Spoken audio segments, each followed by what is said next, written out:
You know, it's pretty incredible what can happen in a week. A week ago, I got on a plane and came down here to get away.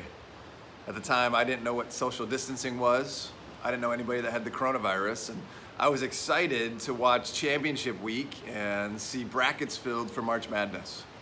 And in a week, all that has changed. In these times, you can ask the question, where is God? I came down here in many ways to experience God, and there's a part of being gone this week that was a good thing. See, I find God in places like this, standing on a beach, staring at his creation, in awe of who he is. And when you have a situation like we're in right now, it's easy to ask the question, where is God? Especially if we're in a place where we may not see him regularly. See, even though we ask that question, it doesn't mean he's not there. And sometimes in these tough situations, it's hard to see him. And yet other times, it's obvious.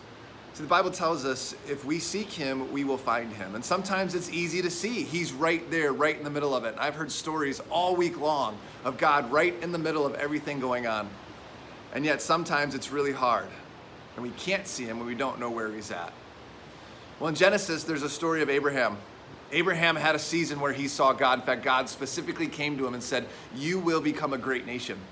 And you see Abraham in a time where he was experiencing God regularly. He went to this place called Bethel, and he set up an altar and he worshiped God there because he'd experienced God in that place.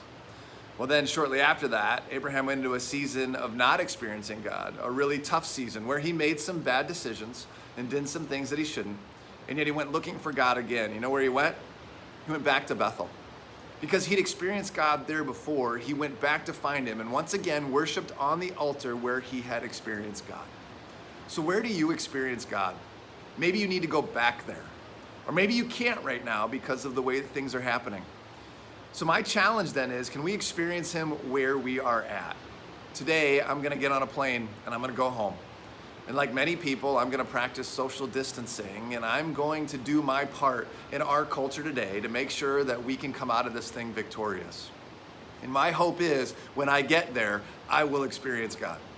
I experience him here, but I also experience him there. See, the name of Bethel literally translated means house of God.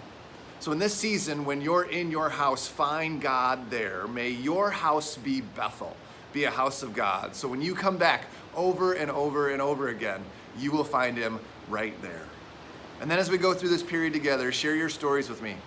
I want to share them with the whole world so we can show them where God is right in our situation right now.